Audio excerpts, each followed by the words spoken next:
All right, all right, all right, all right, all right, all right, all right. Elevation Nation Conversations, God Body Shine. I'm here. Elevation Nation Tribe, how y'all doing? I appreciate y'all tuning in, like, sharing, subscribing, rocking with your man. We chop up a little good game and conversate a bit. What is it? January 15th. Salute and respect to the great Martin Luther King Jr. He did a lot for the community, for the black folks. I don't agree with the nonviolent stuff, but he did his thing, and we honoring him, and we still working. We ain't taking a day off. We taking a day on. We working, we working, we working. Matter of fact, let me try something new. I'm gonna see if I can play a little background music, for this conversation. See how that'll work.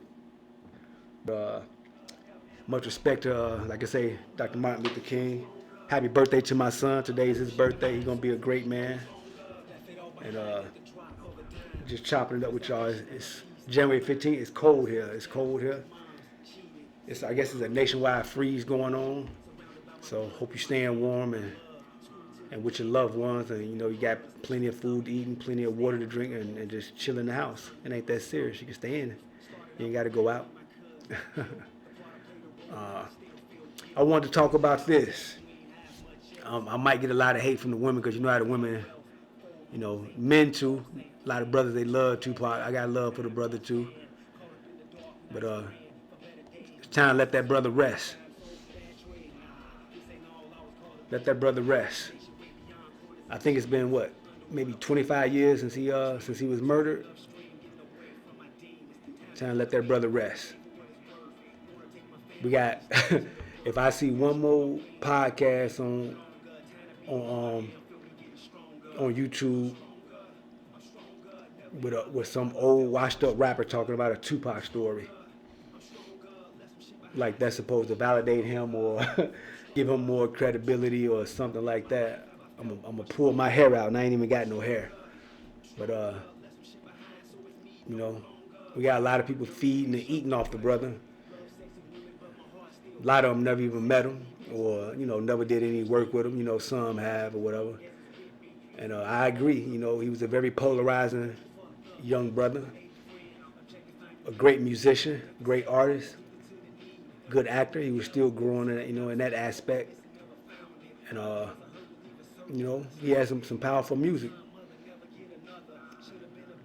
So we definitely can't take none of that from him, and we definitely can't doubt that, dispute that. Got to give the props, what props to do, and respect what respect is due. But he also was still growing and learning. He was still young. He had a lot more growing to do. He had a lot more to go through to get where he needed to be, and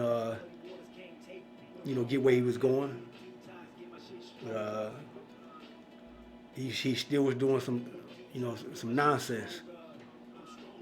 He got killed involving himself in some nonsense, which is basically that gang culture and that gang life that he had nothing to do with, or that was not his lifestyle, or that was not his lane. He wasn't staying in his lane. So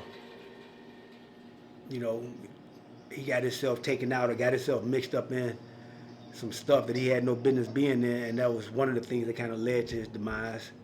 I know they say they think it was a police conspiracy on some fronts, and he probably was. He was being watched by the FBI and things like that, but he was making some bad judgment calls while he was doing what he was doing. With the whole rape case, I don't believe he did it, but as a leader that he claimed, say he was and claimed that he was, he should have never put himself in that situation. As you can see now, what's going on with the whole, I guess, Me Too movement that's going on now with a lot of the athletes and actors and things like that, with a lot of accusations coming out 20, 30 years, from the past with Puffy, and a lot of actors and things like that being accused of certain things. But who knows if Pac would have still been living, maybe he would have had some accusations coming out like that against him, because he was a ladies' man. He dealt with a lot of women in the industry. He did get around. He had a song called "I Get Around." But you never know, man. Women might have came back, from the past and said he did something or didn't have, didn't have permission or something like that. But he wasn't making good decisions in some of the situations and perspectives in his life. So that's what I'm saying. We gotta let that man rest. Uh, he was a musician and an artist. He was not a leader like everybody wants to, make him out to be, or put him on that pedestal. He was not on the level of a Martin Luther King or a Malcolm X or a Chancellor Williams, uh, Khalid Muhammad. You know, the Honorable Minister Louis Farrakhan. He was not on that level. He was a musician, and he was working and he was trying to get to that level at some point in life, or maybe a politician or something like that. But he was still learning and growing. I have this picture up here because this is Tupac. This is the lady, Layla Steinberg, that discovered him in Marin City. I think he was like 17 or 18. And this is me. I used to be in the music industry. If you can hear it in the background, that's some of my music playing, when I was a musician. And this is Layla Steinberg. She was my manager as well. She discovered me when I was in LA. And we were working together, I came out to LA because I had sent Suge Knight a letter while he was locked up in prison back in 98, 99. And, I let him know that I was in Chicago, not living up to my potential, doing the wrong things, living that street life, which is a dead end. And I wrote him a letter letting him know that I wanted to come out to LA and do music and, better my life. And, I had something to say with my music to hopefully try to uplift and elevate people, and touch people with my experiences. That's why my music was called Elevation Nation Motivation Music. I was making music to try to motivate, like going through the music industry. That's where the whole Elevation Nation mindset come from. But long story short, when I got out there to LA, things didn't go right with the meeting with the Death Row staff that was kind of running things while he was locked up. So I just stayed out there and I was still doing music. I was just, I was getting around LA and just letting anybody know that I could let them know that I was doing music. And I wound up meeting Layla Steinberg. She gave her phone number out on the radio station. I got her phone number and I contacted her. Hit that like, share, subscribe button, y'all. Drop a comment in the comment section. We're going to build the channel up, build the numbers up. It's going to keep getting better and better and better. But I got in contact with her and we started working together. We built a working relationship. She liked the music that I was doing. I think she kind of saw maybe some potential in me to kind of go the path or the direction that Tupac was going, which was trying to motivate and elevate and do something that's different from the norm of what was out, which was basically just kill, kill, kill. Fuck this nigga, fuck that bitch, this and that. And that's not what my music was about. For the most part, that wasn't what Tupac's music was about either. So I think she saw that potential in me a little bit. And, we started working together. Ultimately, we started having an intimate relationship, based on the music business and kind of, when you're working together and you're always around each other and, your creative minds and, you start spending a lot of time together, you start dealing with each other maybe on another level, and that's what happened between me and her. The same thing happened between her and Tupac as well. And I know this directly from Layla's mouth because I lived with Layla for about a year and a half while she was managing my music career. She would show me a lot of his notebooks and writings and things like that and just talk a lot about him. But she was ultimately dealing with Tupac as well when he was like maybe 17, 18, and he was living with her. And he was living with her and Layla's husband at the time. What happened was, I think her husband found out that she was having a relationship with Tupac, and things kind of got bad between her and her husband and violent, and there was some domestic violence issues or whatever. She showed me the pictures from that of what happened with her ex-husband, what her ex-husband did to her violently, so he wound up getting locked up for that or whatever. But she ultimately kind of molded and guided Tupac's career because Layla was a woman that was very political. I want to say she was kind of like a not really a communist, but she was on a political level of communism kind of mindset with like Che Guevara and things like that, where she wanted everything to be equal, and she wanted, she was a Jewish lady, go figure, but she was, more on the political side of things, and she kind of molded Tupac a little bit to go that direction as well, as with his Black Panther roots and what he grew up in, because his mom and his stepfather, Matula Shakur, and his mom, Afeni Shakur, were in the Black Panthers. So he had a little bit of the seeds that were planted, and a little of that going into that area, and Layla kind of guided him into that area a little bit more as well. But she started managing him and introducing him to different people like Adrian Gregory and Shock G, and kind of put him in the mix with people that were doing things, and he got in the mix and he was doing his thing, so he elevated himself. He started working with Digital Underground and some of the other artists in the Bay Area, where Layla lived as well, and Tupac lived for a little while, and he started moving and grooving and making his way in the music game like that. But Tupac was still young. His music in the beginning was very political, very motivating, and it was where it was supposed to go. But I think when he caught that sexual assault charge and did a little prison time, it kind of jaded him a little bit of how a woman would put that jacket or that accusation on him, and when he said he didn't do it. So once he got down with Death Row, he kind of started going in the wrong direction. And even though he was a young man, but if you're a leader and you're doing what you're doing, you're not supposed to follow anyone else and get yourself caught up in situations of what they doing that don't involve you, or that's not your lifestyle, or what you don't subscribe to. So you still got to stand on your square. I like to feel that if he would have stood on his square and continued doing what he was supposed to do and go the way he was supposed to go, he would have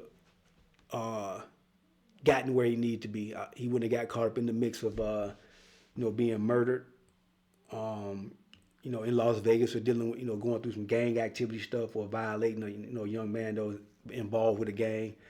I think he would have been a lot greater than he was, but he got off track. As we all do sometimes. But yeah, he got off track, and there's nothing wrong with that. But he wasn't allowed enough time to get back on track, and I just think it's time for the people to let it go, let that brother rest. He made some mistakes, but he was still going in the right direction. But he is not this super leader, or super great orator that everybody want to put on him. The same as in that same vein as Nipsey Hussle. Nipsey Hussle was a dope artist. Nipsey Hussle had potential. Nipsey Hussle was going the direction he needed to go, but he was still misguided and caught up in the bullshit of gang life. He was still participating and advocating for shit that was not cool, that was not mixed well with where he was trying to go, and you can't do both of them. You got to let one of them go. This is more of my music playing in the background, so But what happened is, that's the same thing that I was doing when I was in the street game and in the drug game and gang banging, and I wanted to get away from it and go into music. I left all that behind. There was no me trying to be a gangster or gang bang, none of that. I was doing music. The music I was making was about being a man, trying to do what's correct, handling business, standing on your square, standing on your business, standing on business, like they say now. I've been saying that for years in my music, standing on business. But I wasn't trying to balance and be in the mix of both of them. So that's one of the things where you can judge a man by a great man, is if they're standing and they're committed to what they're doing, and what they're doing is correct and going that right direction, and they're not wavering. They're not one toe in, one toe out. That's what Tupac was doing. That's what Nipsey Hussle was doing. And it led to what happened. An untimely demise for them brothers. Rest in peace. But both of them, they're not these great leaders or great, deities, damn near what people are trying to make them out to be. They're almost worshiping them like deities, and they're not. They were men. They were flawed men. They were getting better. They were growing. They were developing. They were trying to get to where they would need to go, but they still had some growing to do. Um, you can even look at it in some of the interviews. The whole East Coast West Coast thing, or the whole Biggie and Tupac thing, was based off emotions. Tupac, you could tell Tupac was raised by a single mother. Tupac was very emotional. He was always hair trigger and emotional, ranting and raving and going, ballistic on videos and on records and stuff like that, with the Hit 'em Up diss record. And, some of that stuff was just emotional, feminine energy. Hate me if you want to, it was emotional, feminine energy, and it wasn't, needed or called for. And it could lead to, things going in the wrong direction where you don't want them to go. Sometimes you got to slow down So, to get down. I just want to say 2024, man, we got to let them brothers rest. We got to let brothers like him, Nipsey Hussle, Biggie Smalls, we got to let them rest.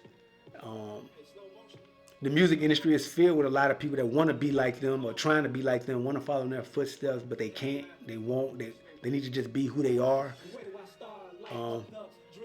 It's so much so to the fact that when you interview a lot of the rappers nowadays that are better than, let's say, Tupac, they know they are, but them wanting to be politically correct, they'll say, oh, Tupac was the best. Tupac was my idol.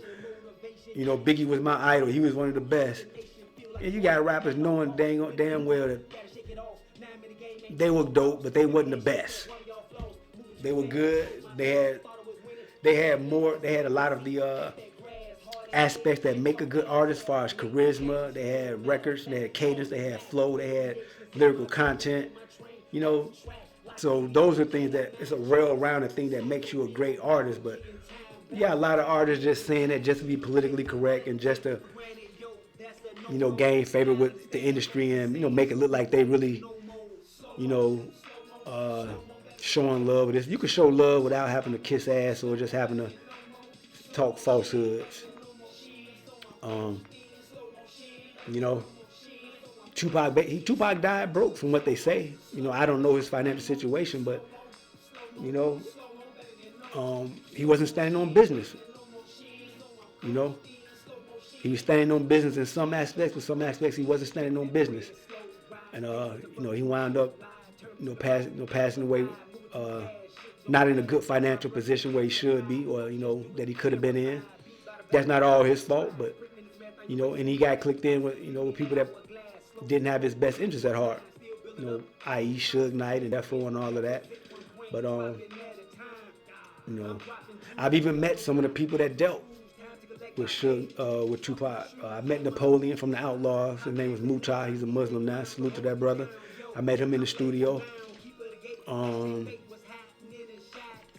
You got a lot of the brothers from the Outlaws. They really didn't. They're really not doing anything with their careers, or they are, and they're not to the level of where Tupac could be. But a great leader or a great boss, he brings up other leaders and other bosses.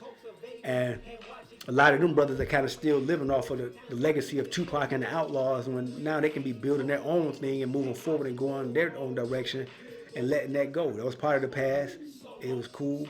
It added on to, got you where you are, but now you got to keep going and developing from there. As a man, you got to stand on your own, and you got to build your own. But I also met Johnny J. Johnny J was a producer that dealt a lot with Tupac, did a lot of music with Tupac. I met him in the studio. Rest in peace. Johnny J passed away some years ago. But just wanted to tap in and speak on it. And 2024, we gotta let these brothers rest. Tupac, Nipsey Hussle, Biggie Smalls. Let these brothers rest. They weren't martyrs. They were rappers. They got caught up in the mix. Just like a lot of the rappers that are doing now, a lot of the young rappers getting caught up in the mix and passing away and getting killed. It's sad. It's sad. The culture of the music industry definitely needs to change. It's definitely, full of, it's a lot of nonsense, a lot of bullshit in the music, in the rap music industry. Point blank period. A lot of people want to say it, but it's true. Um, I get it. I understand you're speaking about your reality of what you've seen or what you've come through or what you've dealt with or whatever. Or it might just be you're making music just like directors make movies. You might not have lived or done none of that, but you're just painting visuals and it's entertainment. So I understand that too, but it's time for the rap industry and the music industry to grow a little bit. We got too many grown men rapping and talking like they young boys. They not providing any guidance or any dropping any jewels or any knowledge on the younger generation. So now you got a whole industry of grown men that look like little boys, rapping like little boys. That's what it is. You got a lot of rappers, grown men in the rap industry, still trying to live out their childhood. Grown men making music sounding like little boys. That was one thing that I tried not to do at all. The music that I was doing, I was thinking about the music I was making, saying, I can't see myself being on stage at 25 or 30 doing music sounding like I'm 18, 17. So I was always trying to think ahead and think forward and make music that I would feel comfortable performing or doing. It might not have been the best move or the best music to put out because it wasn't catering to a certain lower vibration, but that was the choice I made and that was the direction I was going. I was trying to stay in my lane and do what I do and stand on my shit and stand on my business. So I just want to tap in with y'all, hit that like, share, subscribe button, drop a comment in the comment section. I definitely appreciate Elevation Nation Tribe for rocking with me. It's going to get better. Elevation Nation Conversation, this whole channel, this whole podcast is dedicated to talking about topics and talking about things to elevate, grow, develop from, get better with, use to our advantage, and just, build and grow from there. So 2024, let them brothers rest. They weren't martyrs. They weren't deities. They were young men that were still growing, getting better. They made some mistakes, and it led to their untimely demise. Rest in peace, Tupac. Rest in peace, Biggie. Rest in peace, Nipsey Hussle. It's a lot. It's too many to name. Rest in peace, King Von. Rest in peace. I can't even think of the young man's name from New York. Pop Smoke. They were still growing. They were getting to it. They just got on, but they were making mistakes that they should have been knowing and moving a little bit different. And maybe some of the things wouldn't have went down the way they did. So, rest in peace to all them brothers.